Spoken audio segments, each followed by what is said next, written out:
in the winter of 1874, in a small town outside Salem, Massachusetts, a young woman named Latoya was admitted to the Blessed Mercy Infirmary, a religious hospital run by Protestant ministers. What happened during her days of treatment was so disturbing that the attending physicians burned most of their records. Only one doctor's personal journal survived, hidden in his family's attic for over a century. The case file, marked confidential, never to be discussed, contained details that challenged everything the medical community believed about the human mind and soul. Local church leaders pressured the hospital to seal the records permanently, and 3 of the 7 doctors who treated Latoya left Massachusetts within months, never to practice medicine again. What you're about to hear has never been told in its entirety until now. If you're brave enough to uncover the darkest secrets that religious institutions tried to bury, hit that subscribe button and comment below what state you're listening from. This channel isn't for everyone, only for those who dare to seek the truth that others fear to tell. The story begins with what seemed like a routine admission to a hospital that prided itself on combining Christian compassion with the latest medical knowledge of the time.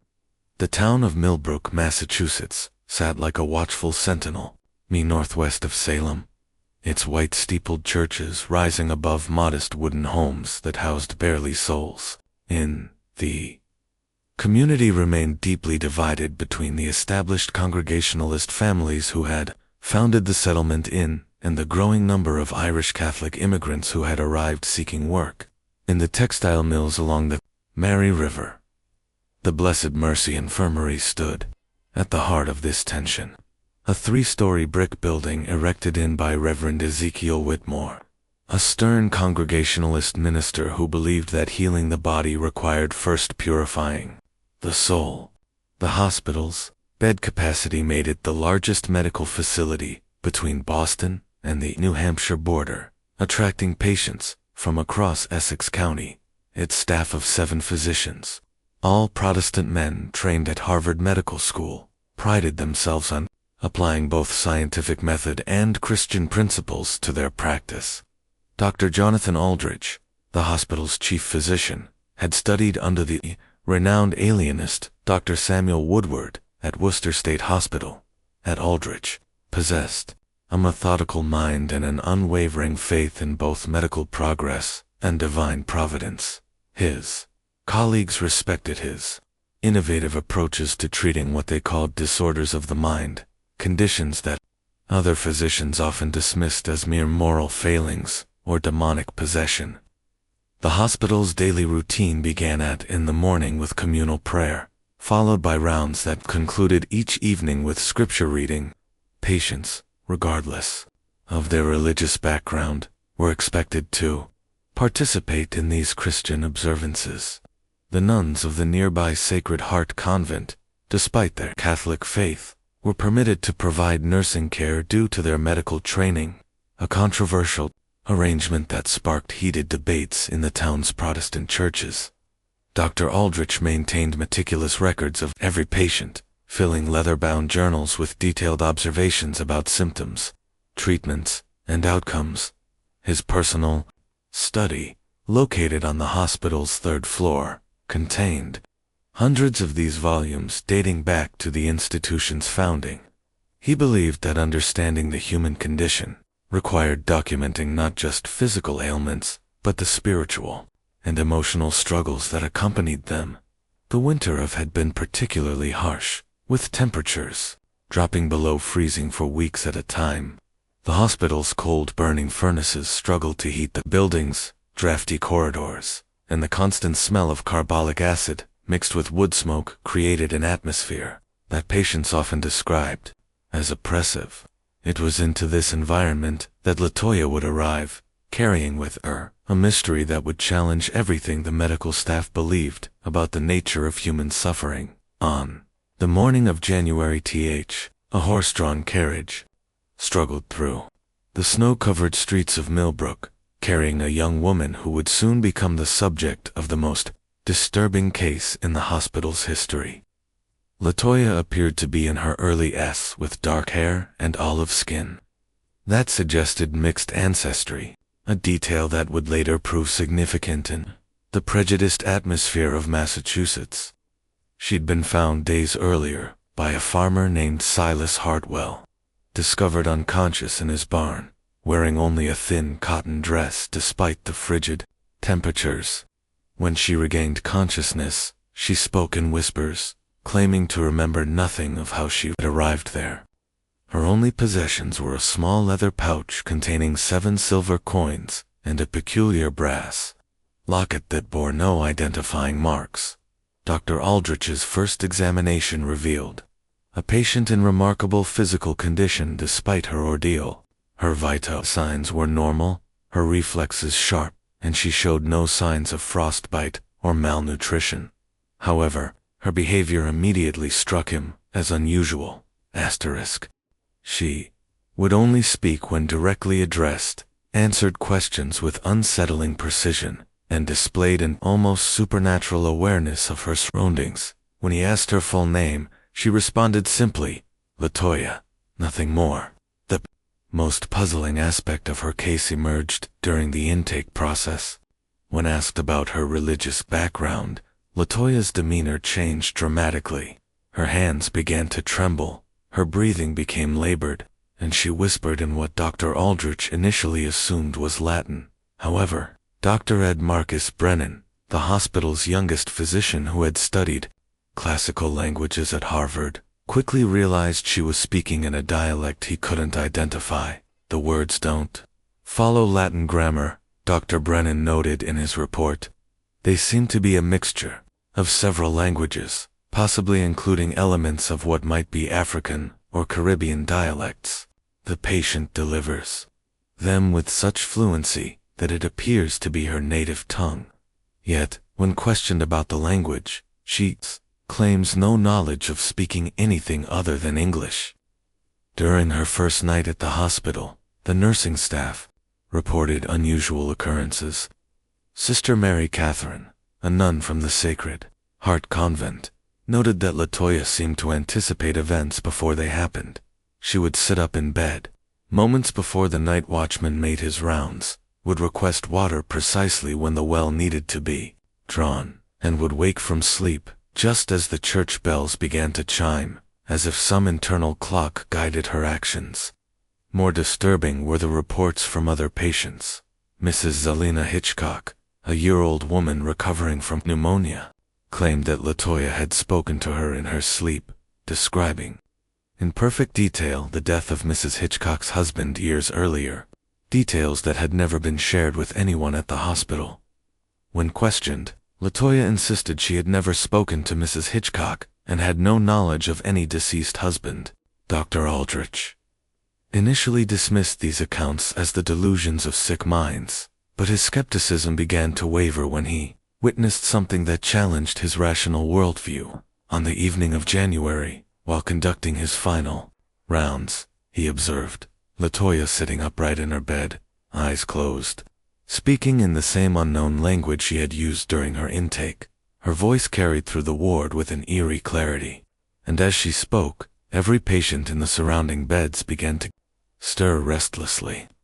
The most unsettling detail came from Thomas Brewster, a young man recovering from a severe leg injury.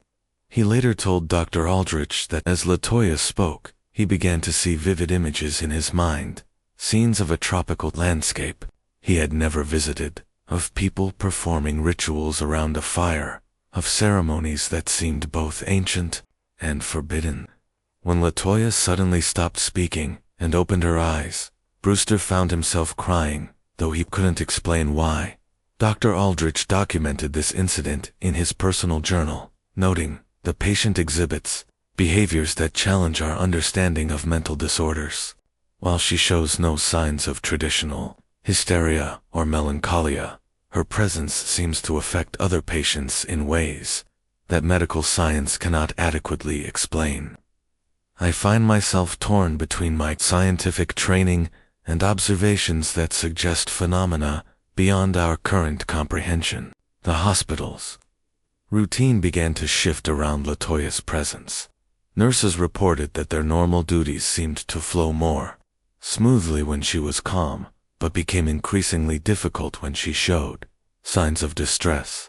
The buildings, coal furnaces, which had struggled all winter, began to maintain consistent temperatures. Even the hospital's chronic rat problem seemed to disappear during her first week of residency. These changes did not go unnoticed by Reverend Whitmore, who visited the hospital twice weekly to provide spiritual guidance to patients and staff. During his January visit, he spent nearly an hour speaking with Latoya in the hospital's small chapel. Hospital staff later reported seeing the Reverend emerge from the chapel with a visibly shaken expression, his hands trembling as he gathered his prayer book and coat. When Dr. Aldrich asked about the meeting, Reverend Whitmore's response was cryptic. "That young woman possesses knowledge that no Christian soul should carry. I fear we are dealing with something that extends beyond medical science into realms where only God's judgment can provide answers." The Reverend's concerns proved prophetic. Within days of his visit, the hospital would experience events that would test the faith and sanity of everyone involved in Latoya's care. The days following, Reverend Whitmore's disturbing encounter with Latoya brought subtle but undeniable changes to the Blessed Mercy Infirmary. Dr. Aldrich, a man who prided himself on rational observation, began to notice patterns that defied medical explanation. Patients who had been bedridden for weeks suddenly showed marked improvement when Latoya was moved to the bed adjacent to theirs. Conversely, those who complained of her presence experienced setbacks that seemed to correlate directly with their level of discomfort around her. Dr. Brennan, whose curiosity about Latoya's mysterious language had initially driven him to research classical texts, made a discovery that would haunt him for the rest of his career. In a collection of maritime records at the Salem Historical Society, he found references to a slave ship called the Esperanza that had wrecked off the Massachusetts coast, and among the rescued survivors was a young woman described as speaking in tongues unknown to Christian ears and possessing knowledge of healing arts that seemed to transcend natural philosophy. The ship's manifest, written in faded ink, listed among its human cargo a girl named Latoya, approximately years old at the time of the wreck. According to the records, she had been placed in the care of a Presbyterian family in nearby Peabody, but had disappeared from their home years later, leaving behind only a note written in the same incomprehensible language that Dr. Brennan had heard her speak. "The implications are staggering," Dr. Brennan wrote in his private correspondence to a colleague at Harvard. "If this is indeed the same individual, she would now be years old. Yet, our patient appears no older than." Furthermore, the records indicate she was placed with a family known for their rigid Christian beliefs. How then did she acquire knowledge of what appears to be African spiritual practices? Dr. Aldrich initially dismissed his colleague's theory as coincidental. However, when he mentioned the slave ship records to Latoya during one of their daily sessions, her reaction was immediate and profound. She began to speak rapidly in the unknown language, tears streaming down her face, her hands clutching the brass locket that had been her only possession when found. For the first time since her arrival, Latoya volunteered information about her past. She spoke of memories that seemed to exist in fragments, a ship tossing in violent seas, the sound of chains, the smell of death, and voices calling out in languages she understood but could not name. She described being taken to a house where the people tried to wash away what I was, and of running into the woods where she lived with those who remembered the old ways. "I don't age as others do," she whispered to Dr. Aldrich during one of their sessions. "Time moves differently for those who carry the weight of generations. I remember being young, but I also remember being old. I remember dying, but I also remember being born. The line between past and present dissolved long ago." Dr. Aldrich documented these conversations with growing unease. As a man of science, He sought rational explanations for what he observed. Perhaps Latoya suffered from a form of dissociative disorder, creating elaborate fantasies to cope with childhood trauma. Yet her knowledge of specific historical events, her ability to predict minor occurrences within the hospital, and her profound effect on other patients suggested something far more complex. The hospital's staff began to divide into two camps: those who viewed Latoya as a fascinating medical case requiring careful study, and those who whispered that she brought an unholy presence into their Christian institution. Sister Mary Catherine, despite her Catholic training which emphasized the reality of spiritual mysteries, found herself drawn to the scientific perspective. "I have witnessed what the Church calls miracles," she confided to Dr. Aldrich. "I have seen the power of prayer heal the sick and comfort the dying. But what I observe in this young woman's presence feels different. Ancient, primal, connected to forces that existed long before Christ walked the earth. It doesn't feel evil, but it doesn't feel wholly good either. It simply feels old." The tension within. The hospital reached a breaking point when Mrs. Hitchcock, the pneumonia patient who had claimed Latoya spoke to her of her dead husband, made a request that shocked the entire staff. She asked to be moved to the bed directly next to Latoya's, claiming that the young woman's presence brought her dreams of her husband that felt more real than any memory. "She doesn't just speak to me," Mrs. Hitchcock explained to Dr. Aldrich. "She helps me remember things I thought I had forgotten. The way Samuel laughed when he was truly happy. The songs he used to hum while working in the garden. The exact words he spoke to me on our wedding day. It's as if she can reach into the past and bring back pieces of it." Dr. Aldrich reluctantly agreed to the room change, but the consequences proved more significant than anyone anticipated. Other patients began requesting similar arrangements drawn by reports of Vivid Corn's sudden improvements in their conditions, and what they described as a sense of peace they had never experienced before. However, not all reactions were positive. Jacob Morrison, a merchant recovering from a severe bout of dysentery, became increasingly agitated in Latoya's presence. He complained of nightmares, featuring scenes of violence and suffering, images of people in chains, and voices crying out in anguish. His condition worsened to the point where Dr. Aldrich was forced to move him to a different wing of the hospital. "She brings the sins of the past with her," Morrison told Dr. Aldrich during one of his more lucid moments. "I see things in my dreams that I know I've never witnessed, but they feel like memories. I see myself as someone else, someone who did terrible things. I can't escape the guilt of actions I never took." These polarized reactions created an atmosphere of tension that permeated the entire hospital. Staff members began to avoid Latoya's wing during their off-duty hours, while others found excuses to linger near her room. Dr. Aldrich noticed that younger staff members seemed less affected by her presence, while older employees, particularly those with strong religious convictions, showed signs of increasing anxiety. The situation became more complex when Reverend Whitmore returned to the hospital for his weekly visit. This time, he brought with him two other ministers, Reverend Isaiah Blackwood from the First Baptist Church and Reverend Cornelius Marsh from the Methodist congregation. Together they requested a private meeting with Dr. Aldrich to discuss what they termed a matter of grave spiritual concern.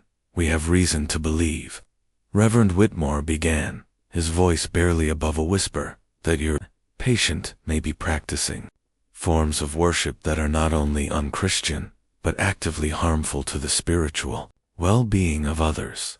We have received reports from family members of patients who claim their loved ones have been speaking about dreams and visions that bear no resemblance to Christian revelation."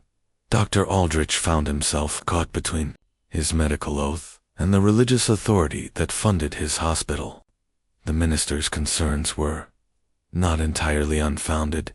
He had observed changes in patients that defied medical explanation, yet he also recognized that, Latoya showed no signs of deliberate malice or manipulation. If anything, she seemed as puzzled by the effects of her presence as everyone else. The meeting concluded with an agreement that would prove to be a turning point in the case. The ministers would be permitted to observe Latoya's interactions with patients, while Dr. Aldrich would be allowed to continue his medical evaluation without interference. Neither party anticipated how this compromise would lead to discoveries that would challenge both scientific and religious understanding of human nature. The joint observation period began on February Street, with Dr. Aldrich and the three ministers establishing a careful protocol for monitoring Latoya's interactions with patients and staff. What they discovered during the following weeks would fundamentally alter their understanding of the case, and raise questions that none of them felt prepared to answer. Reverend Blackwood, whose Baptist background emphasized the importance of personal spiritual experience, was the first to notice what he termed synchronicities in Latoya's behavior. She would begin speaking in the unknown language, precisely when patients were experiencing moments of deep emotional distress, almost as if she could sense their internal states. More remarkably, her words seemed to have a calming effect even on patients who couldn't understand them. "I must confess," Reverend Blackwood wrote in his private journal, "that I have never witnessed such a profound demonstration of what could only be described as spiritual empathy. The young woman appears to carry within herself an ability to absorb and transform the suffering of others. While this might be viewed as a gift from the Almighty, I cannot reconcile it with any biblical precedent." Dr. Aldrich, meanwhile, had begun conducting more systematic tests of Latoya's apparent abilities. With her consent, he arranged for her to meet with patients while he observed from behind a screen, taking detailed notes on her responses and the subsequent effects on those she encountered. The results consistently defied conventional medical understanding. During one session, she was introduced to Mr. Jeremiah Couch, a year-old farmer who had been hospitalized for a persistent cough that had resisted all treatment. Within minutes of meeting Latoya, Mr. Couch began to speak about his experiences as a young man during the war, describing battles he had never previously mentioned to anyone. As he spoke, his cough gradually subsided, and by the end of the session, he was breathing more freely than he had in months. "It was as if she drew the poison from my lungs," Mr. Couch later explained to Dr. Aldrich. "Not just the sickness, but the memories I've carried for years about friends who died in the war. I told her things I've never told my own wife, and somehow speaking them aloud made them easier to bear." Even more intriguing was Latoya's interaction with young Timothy Wadsworth, a year-old boy who had been brought to the hospital after experiencing what his parents described as fits of madness. During these episodes, Timothy would speak in voices that weren't his own, describing events from the town's history that he had never learned. His parents, convinced that their son was possessed by demons, had sought both medical and spiritual intervention. When Latoya met Timothy, something extraordinary occurred. The boy's erratic behavior immediately stabilized, and he began to speak in the same unknown language that Latoya used. For nearly an hour, they carried on what appeared to be a conversation, with Timothy showing none of the confusion or distress that had characterized his condition. Dr. Aldrich, observing from his hidden position, noted that both individuals seemed to be speaking with knowledge and understanding that transcended their apparent ages and experiences. The boy spoke of things that happened in this town before he was born. Dr. Aldrich recorded. He described the location of graves in the old cemetery that even the church records don't mention. He spoke of families that lived here generations ago, of conflicts between settlers and indigenous peoples, of secrets that have been buried for decades. Most disturbing of all, he spoke of these things not as historical facts he had learned, but as personal memories. When the session ended, Timothy returned to his normal state, with no memory of the conversation. However, his episodes of madness ceased entirely, and within a week, his parents were able to take him home, fully recovered. The ministers viewed this as evidence of divine intervention, while Dr. Aldrich struggled to find a scientific explanation for what he had witnessed. The case took on new complexity when Dr. Brennan made another discovery in the Salem Historical Society's archives. Among the papers of a deceased minister named Reverend Josiah Mata, he found a collection of letters dated that described a young woman who had been living in the woods outside Millbrook. The letters written to a colleague in Boston detailed the Reverend's attempts to civilize and Christianize this individual, whom he described as possessing heathen knowledge and speaking in tongues that predate the Tower of Babel. She claims to remember the stories of generations past, Reverend Mother had written, not as tales passed down through teaching, but as lived experiences. She speaks of the suffering of her people as if she had witnessed it personally, and demonstrates knowledge of healing practices that seem to draw upon forces beyond Christian understanding. I fear that in my attempts to save her soul, I may have encountered something that challenges the very foundations of our faith. The letters revealed that Reverend Mather had spent 3 years working with this young woman, whom he referred to only as the child of many mothers. His final letter, dated December, was brief and troubling. I can no longer continue this work. The young woman has shown me truths about the nature of human suffering that I am not prepared to accept. I fear I have glimpsed something that mortal minds were never meant to comprehend. I pray that God will forgive me for abandoning this task, but I can no longer serve as a bridge between her world and ours. Dr. Brennan shared this discovery with his colleagues, creating a new wave of speculation about Latoya's true identity and origins. The time frame aligned perfectly with the period following her disappearance from the Presbyterian family, suggesting a continuous narrative that spanned more than 2 decades. The hospital's atmosphere became increasingly charged as staff members began to report their own unusual experiences. Nurse Margaret Thornton claimed that she had begun experiencing vivid dreams about historical events in Millbrook, including details about the town's founding that she had never learned. Dr. Samuel Hartwell, the hospital's oldest physician, reported that he had started remembering conversations with patients who had died years earlier, as if their voices were speaking to him through Latoya's presence. These reports created a growing sense of unease among the hospital staff. Some began to avoid Latoya's wing entirely, while others found themselves drawn to spend more time there, claiming they felt more connected to their work and more aware of their patients' deeper needs. The division between these two groups created tension that affected the hospital's daily operations. Dr. Aldrich found himself in the difficult position of maintaining medical objectivity while acknowledging that he was dealing with phenomena that seemed to transcend conventional science. His own experiences with Latoya had begun to affect his worldview in ways that concerned him. He had started to remember details about his own childhood that he had long forgotten, and he found himself understanding his patients' conditions with an intuitive insight that seemed to bypass his medical training. I fear I am losing my scientific detachment, he confided to his private journal. The young woman's presence has awakened something within me that I cannot name. I find myself seeing patients not merely as collections of symptoms to be treated, but as complex beings carrying the weight of their personal histories, their ancestral memories, and their deepest fears. This enhanced empathy makes me a more effective healer, but it also makes me question everything I thought I knew about the nature of human consciousness. The situation reached a critical point when Mrs. Hitchcock, the pneumonia patient who had initially requested to be moved near Latoya, made a revelation that would change the entire direction of the case.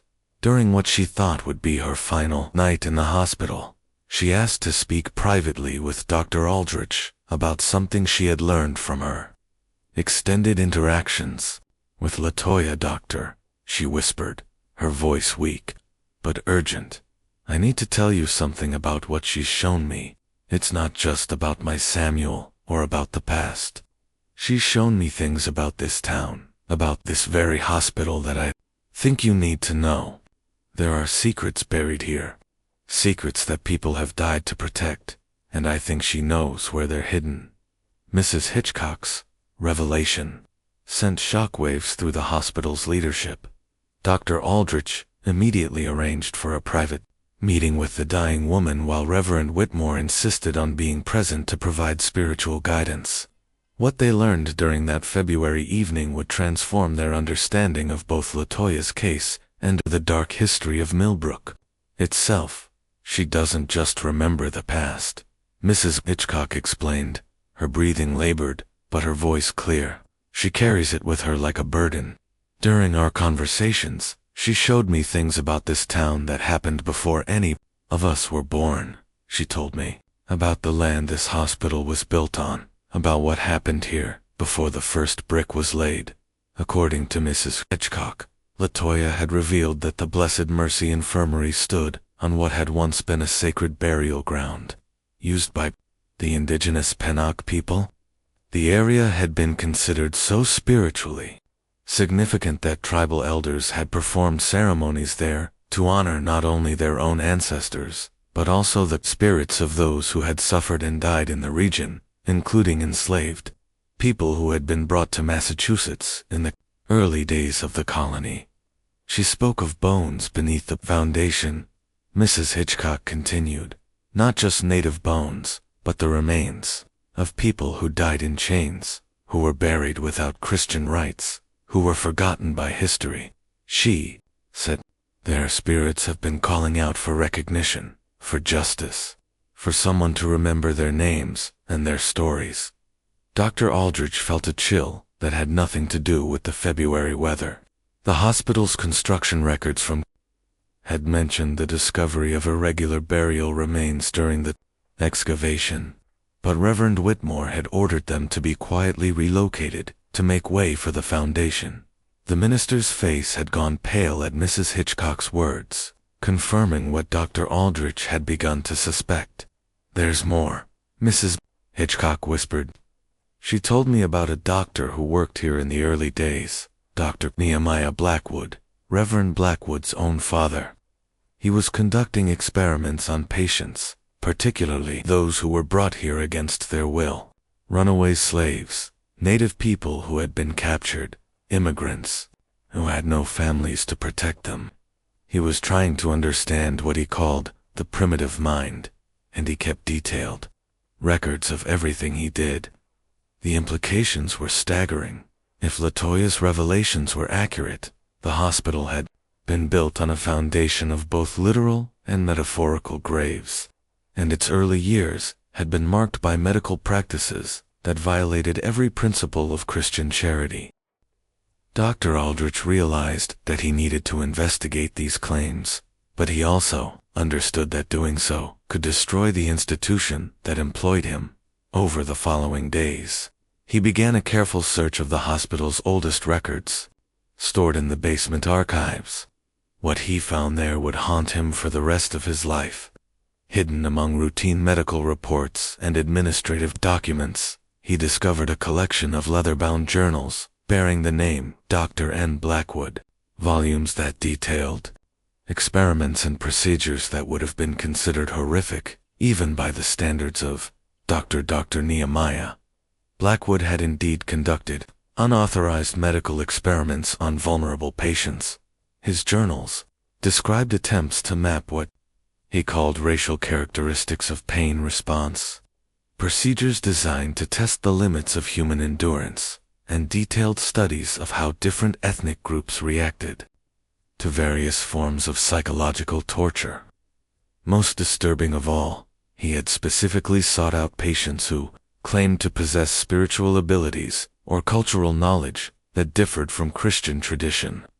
I have identified several specimens who demonstrate what can only be described as heathen enlightenment.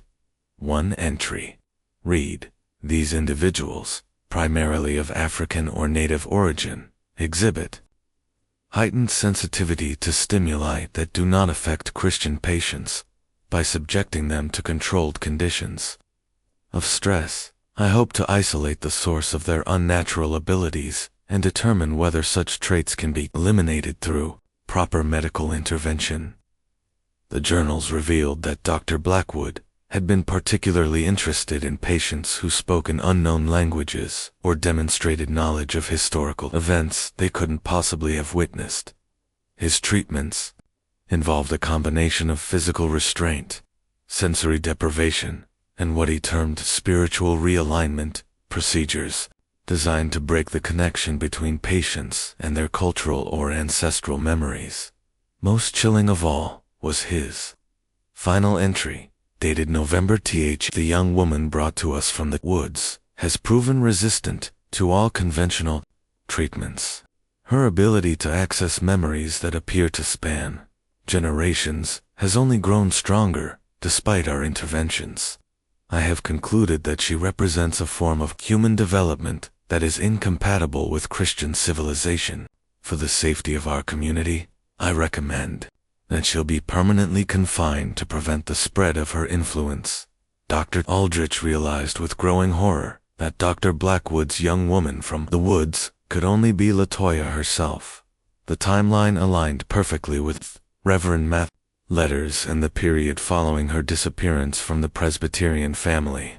She had been captured, brought to the hospital, and subjected to procedures designed to destroy her identity and abilities. But the journals also revealed something else. Dr. Blackwood had failed. His final entries described increasing problems with the hospital's operations, staff members reporting disturbing dreams and visions, and a growing sense that the building itself has been contaminated by heathen influence.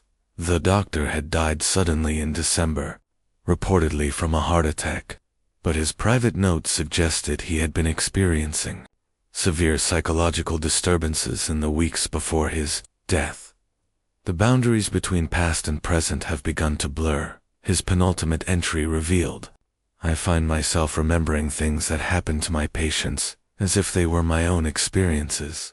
I dream of chains and whips, of children torn from their mother's arms, of ceremonies conducted in languages I do not understand. I fear that, in my attempts to eliminate her unnatural abilities, I have somehow become infected by them. Dr. Aldrich shared these discoveries with Reverend Whitmore, who was forced to confront the terrible truth about his hospital's history. The minister had known about the burial ground and had approved the removal of the remains, but he had been unaware of Dr. Blackwood's experiments. The revelation that his institution had been built on a foundation of suffering and had participated in systematic torture of vulnerable patients challenged everything he believed about his mission. "We must make this right," Reverend Whitmore declared, his voice heavy with guilt and determination. "If this young woman has indeed been carrying the weight of these injustices for nearly a decade, then we have a Christian duty to acknowledge what has been done and seek redemption." But as they prepared to confront Latoya with what they had learned, the hospital experienced a series of events that suggested the situation was far more complex than they had imagined. Patients throughout the building began reporting shared dreams, visions of historical events that seemed to be connected to the institution's dark past. Staff members found themselves experiencing memories that didn't belong to them, and the building itself seemed to be responding to the growing awareness of its hidden history. Doors opened and closed without explanation. The temperature in Latoya's wing fluctuated wildly despite the season, and several staff members reported hearing voices speaking in languages they couldn't identify. Dr. Aldrich began to realize that Latoya's presence had awakened something that had been dormant for nearly a decade, the accumulated spiritual weight of all those who had suffered and died on the hospital grounds. The crisis reached its peak when Reverend Blackwood, who had been struggling with his own family's connection to the hospital's dark history, approached Dr. Aldrich with a confession that would change everything they thought they knew about the case. I need to tell you something about my father, he said, his voice trembling with emotion. Something that I've kept hidden for nearly years. He didn't die of a heart attack. He took his own life, but not before he told me about the young woman he had been treating. He said she had shown him things about our family's past that he couldn't bear to live with. He said she had made him remember the sins of our ancestors and that he could no longer face the weight of that knowledge. The revelation that Dr. Nehemiah Blackwood had committed suicide after being confronted with the full scope of his family's historical participation in slavery and genocide added another layer of complexity to the case. It suggested that Latoya's ability to access ancestral memories wasn't limited to her own heritage, but could extend to anyone who came into contact with her. As the hospital staff struggled to process these revelations, they realized that they were dealing with something far more significant than a single patient's mental health crisis. Latoya represented a living connection to the suppressed history of their community, a repository of memories that included not only the suffering of the oppressed, but also the guilt of the oppressors.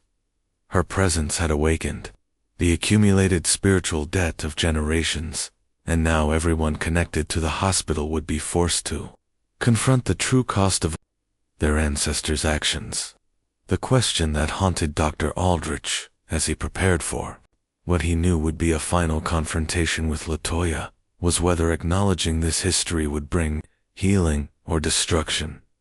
The young woman had already demonstrated that she could affect the mental and physical health of everyone around her. But what would happen when she was finally given the opportunity to share the full truth about what she had experienced and witnessed?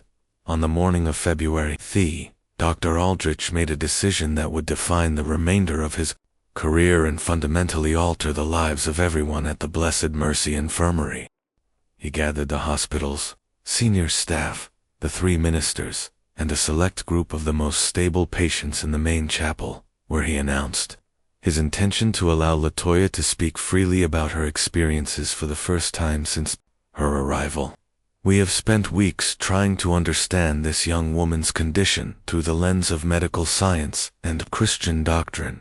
He addressed the assembled group, but I believe we have been asking the wrong questions.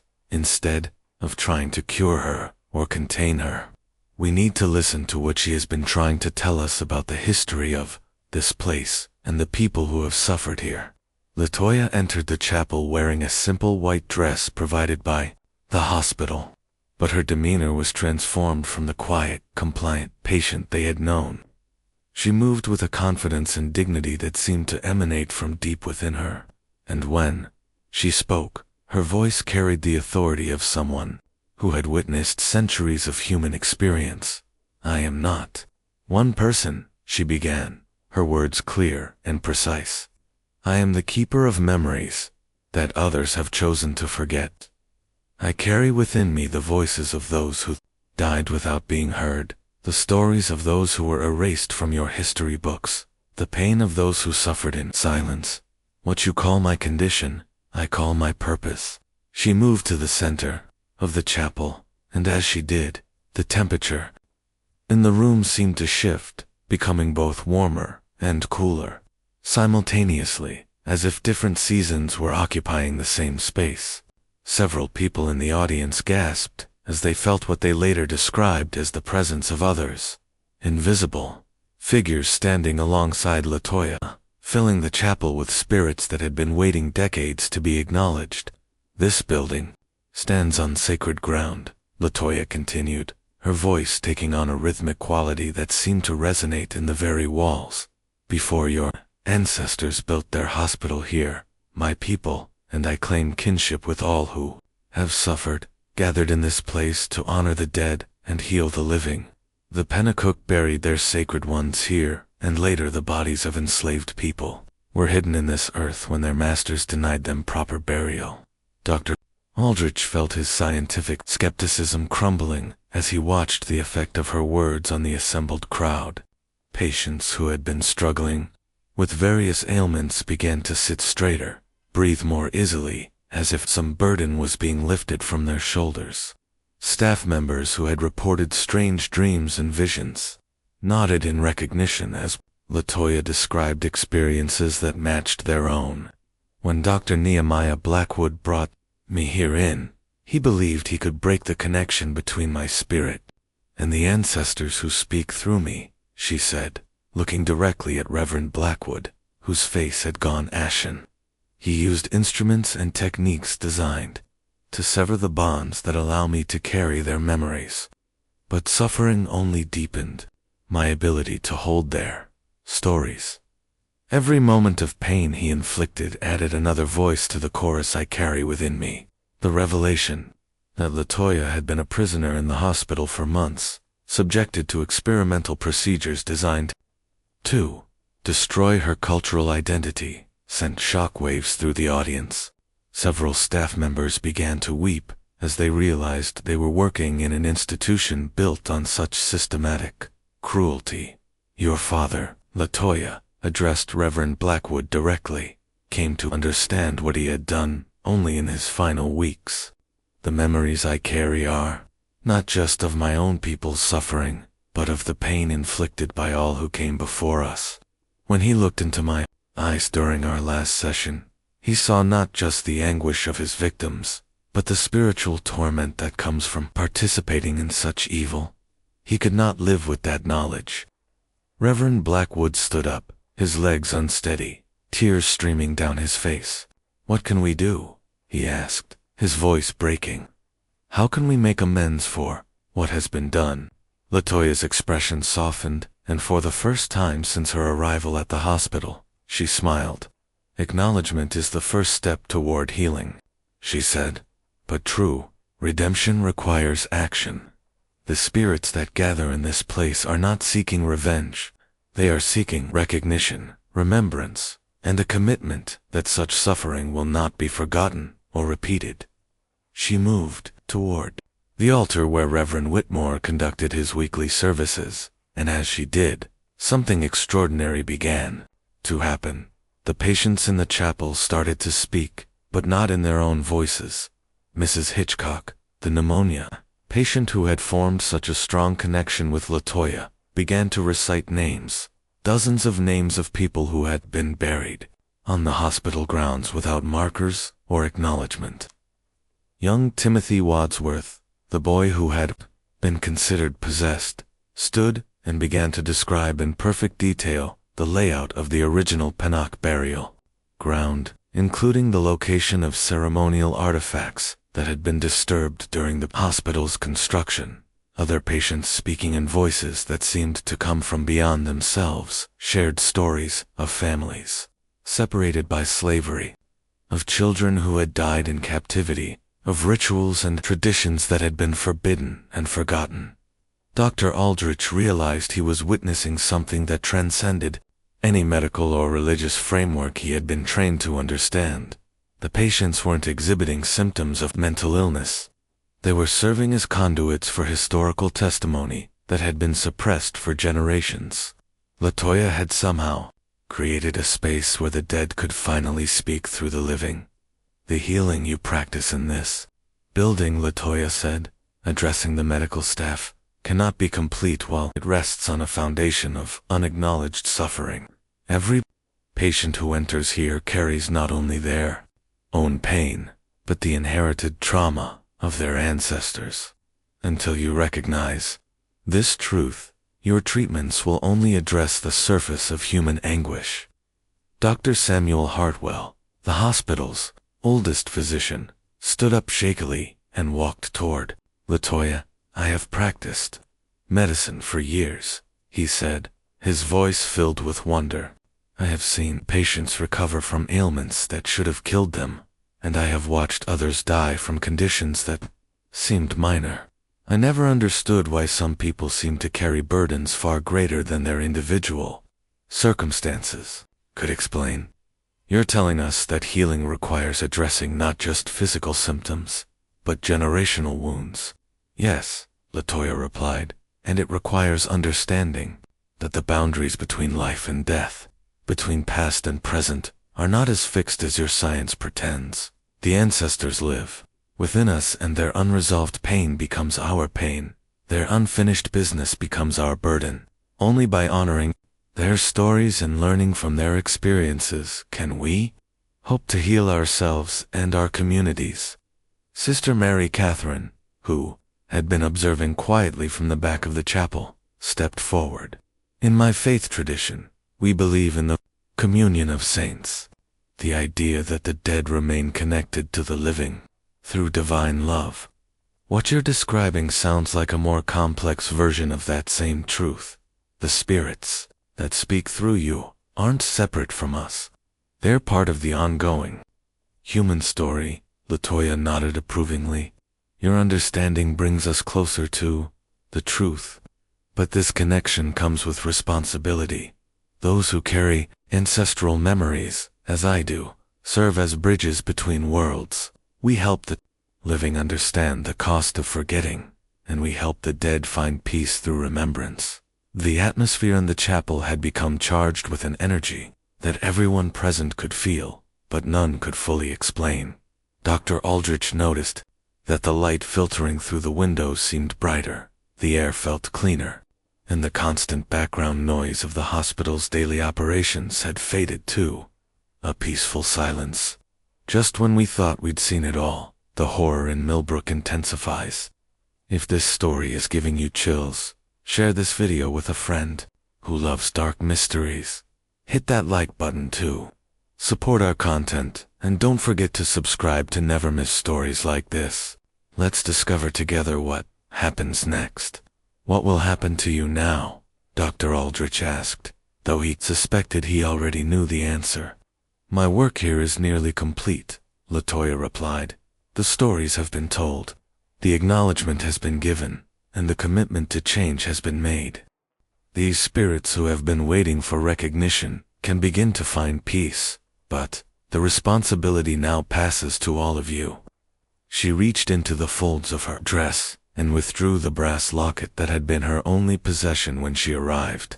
Opening it revealed not a portrait or keepsake, but a small amount of soil, earth, that she explained had been taken from every sacred site where her people had been buried or forgotten. This contains the essence of all the places where suffering was transformed into wisdom, she said, placing the locket on the altar. As long as this remains here, in a place of honor, the hospital will remember its true purpose, not just to heal individual bodies, but to address the wounds that span generations. Dr. Aldrich felt tears running down his cheeks as he began to understand the full scope of what had transpired. Latoya wasn't simply a patient with an unusual mental condition. She was a living repository of historical trauma who had been carrying the burden of collective memory, waiting for the right moment and the right people to help her share that load. Will we see you again? He asked. Latoya's smile was both sad and hopeful. You will see me in every patient who carries pain they cannot explain, in every family struggling with inherited trauma, in every community trying to heal from historical wounds. The work I do continues through others who are willing to listen to the voices that speak from the past. As she finished speaking, something remarkable happened. The patients who had been serving as conduits for ancestral voices began to return to their normal states, but they retained clear memories of what they had experienced.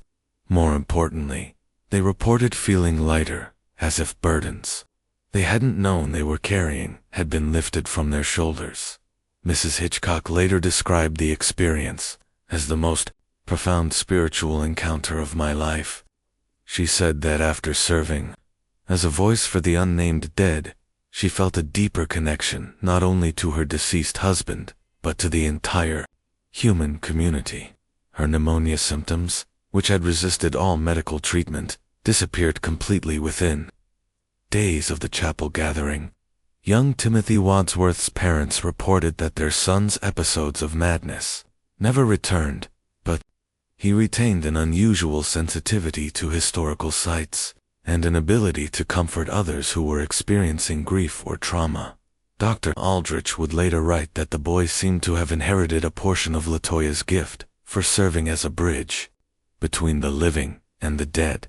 But perhaps the most significant change occurred in Dr. Aldrich himself. The experience in the chapel had fundamentally altered his understanding of medicine, healing, and the nature of human consciousness. He began to develop treatment approaches that addressed not only physical symptoms but the psychological and spiritual dimensions of illness. Methods that would later influence the development of what would become known as holistic medicine. In the days following the chapel gathering, the Blessed Mercy Infirmary underwent a transformation that amazed both staff and patients. The building itself seemed to breathe more easily, as if a weight that had been pressing down on it for decades had finally been lifted. Patients recovered more quickly. Staff worked with renewed purpose, and the atmosphere of tension that had characterized the hospital for weeks gave way to a sense of peace and healing. Dr. Aldrich spent long hours documenting everything that had occurred, creating a detailed record that would serve as both medical case study and historical testimony. However, he soon discovered that the political and religious climate of Massachusetts was not ready to accept the implications of what had transpired at the hospital. Within a week of the chapel gathering, Reverend Whitmore received visits from several prominent community leaders, including the mayor of Millbrook and representatives from the Massachusetts Medical Society. They had heard rumors about unusual practices at the hospital and demanded explanations for reports of patients speaking in unknown languages and claims about the building's history. "We cannot allow this institution to become associated with heathen practices or spiritualist nonsense," Mayor Harrison Blackwell declared during an emergency meeting with the hospital's leadership.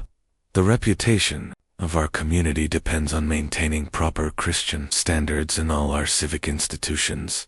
Dr. Aldrich found himself in an impossible position. The evidence of what had occurred was undeniable. Patients had recovered from conditions that had resisted all conventional treatment, and the hospital's overall functioning had improved dramatically. Yet, he could not explain these improvements without acknowledging phenomena that challenged both medical orthodoxy and religious doctrine. The political pressure intensified when several family members of former patients began asking uncomfortable questions about their loved ones' treatment during the early years of the hospital's operation.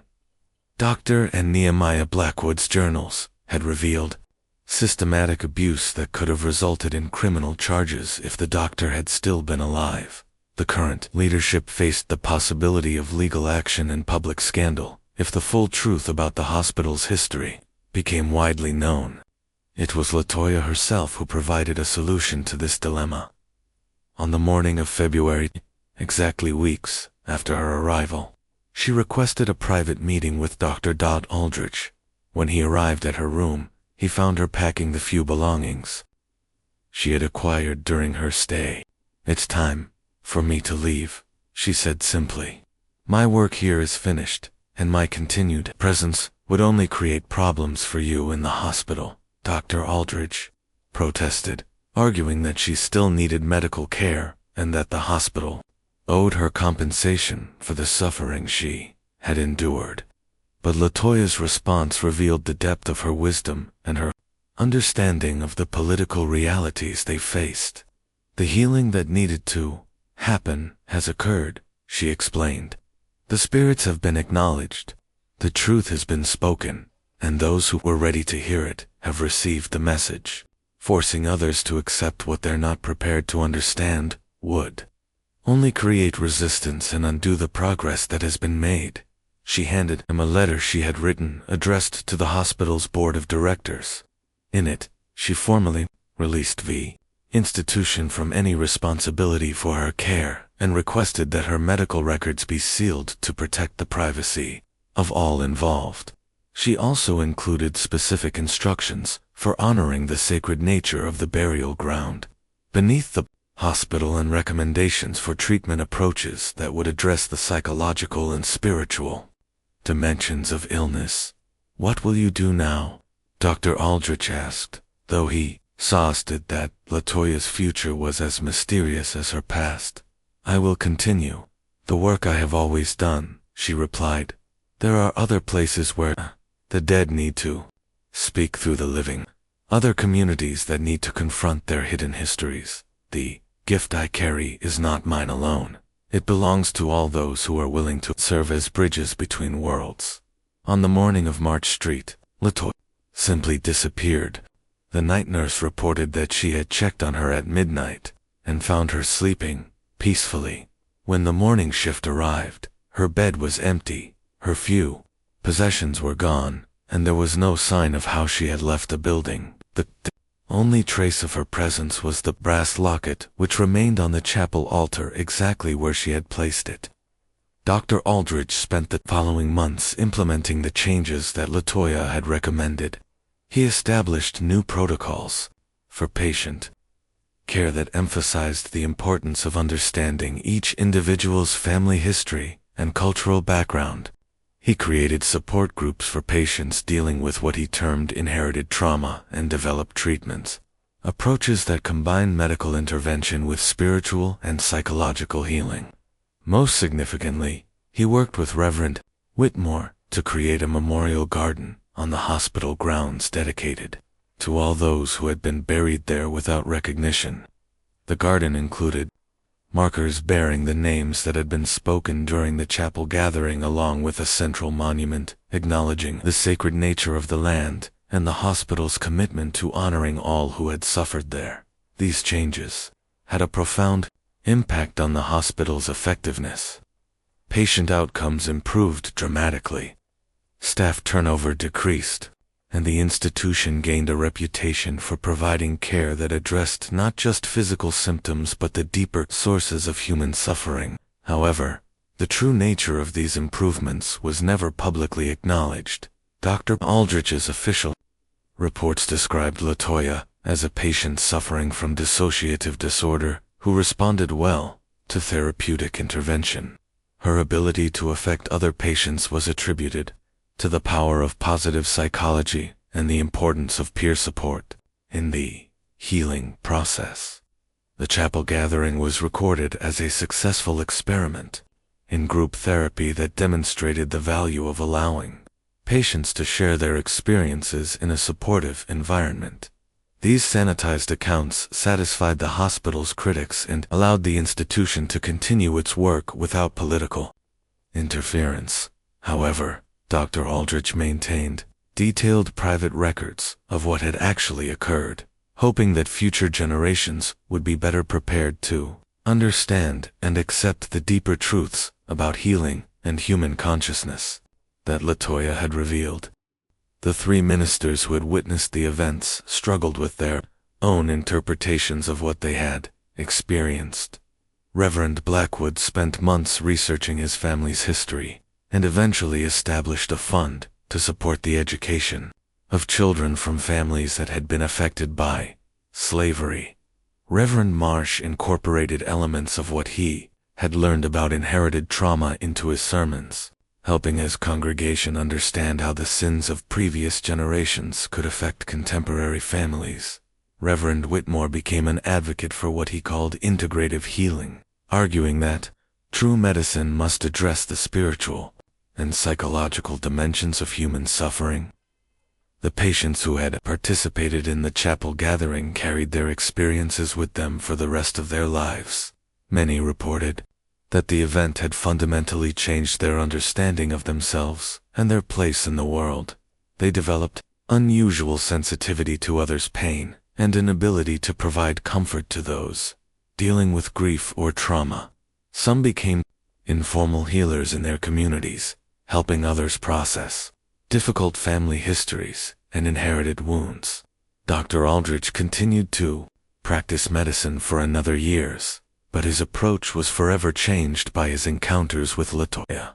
He became a pioneer in what would later be called holistic medicine, emphasizing the importance of treating patients as whole human beings rather than collections of symptoms. His methods influenced a generation of physicians who would go on to develop more comprehensive approaches to healing. Most remarkably, Several of these doctors reported encountering patients who seemed to possess abilities similar to Latoya, individuals who carried ancestral memories, who could sense the deeper sources of others' pain, and who seemed to serve as bridges between the living and the dead. These cases were rarely documented in official medical records, but they suggested that Latoya's gift was not unique, that there were others carrying similar burdens and serving similar purposes. In years after Latoya's disappearance, Dr. Aldrich received a letter from a colleague in Ohio who described treating a young woman who matched Latoya's description and demonstrated identical abilities. Similar reports came from hospitals in Virginia, Pennsylvania, and North Carolina, always involving a woman of mixed ancestry who appeared to be an heiress, who spoke in unknown languages, and who helped patients and staff confront difficult truths about their personal and collective histories. Dr. Aldrich began to suspect that Latoya was part of a larger phenomenon, a network of individuals who carried the responsibility for preserving and sharing suppressed memories, whether they were all manifestations of the same consciousness, or separate individuals with similar gifts remained a mystery that he would never solve. He spent his final years compiling his records and reflecting on the implications of what he had witnessed. In his last journal entry, written just before his death, he afforded his ultimate conclusion about the case that had defined his career. I have come to believe that what we witnessed was not an anomaly, but a glimpse into the true nature of human consciousness and community. We are not separate individuals, but part of an interconnected web of experience that spans generations. Those like Latoya who can access this deeper level of connection serve a vital function. They help us remember what we have chosen to forget, heal wounds that span centuries, and maintain the bonds that connect us to our ancestors and our descendants. Modern medicine focuses on treating individual symptoms, but true healing requires addressing the collective trauma that shapes our communities and our world. The brass locket remained on the chapel altar until the hospital was demolished to make way for a modern medical facility. According to the demolition records, the locket was never found among the building's artifacts, leading some to speculate that it had been taken by someone who understood its significance. Others believed that it had simply returned to the earth from which it came, its purpose fulfilled. Today, the site where the Blessed Mercy Infirmary once stood is occupied by a small park. Few visitors know about the building's history or the extraordinary events that occurred therein. However, those who are sensitive to such things report feeling an unusual sense of peace in the area, as if the land itself remembers the healing that took place and continues to offer comfort to those who need it. The story of Latoya's case raises profound questions about the nature of consciousness, the reality of ancestral memory, and the possibility that some individuals serve as living bridges between past and present. Whether these phenomena have natural explanations that science has yet to discover, or whether they represent genuine contact with spiritual realms, remains a matter of personal interpretation. What cannot be disputed is the transformative effect that Latoya's presence had on everyone who encountered her. The patients who met her, the staff who cared for her, and the community leaders who had to grapple with the implications of her revelations, all reported that the experience fundamentally changed their understanding of healing, human connection, and the importance of acknowledging difficult truths about the past. Perhaps most significantly, the case demonstrates that healing, whether individual or collective, requires more than treating surface symptoms.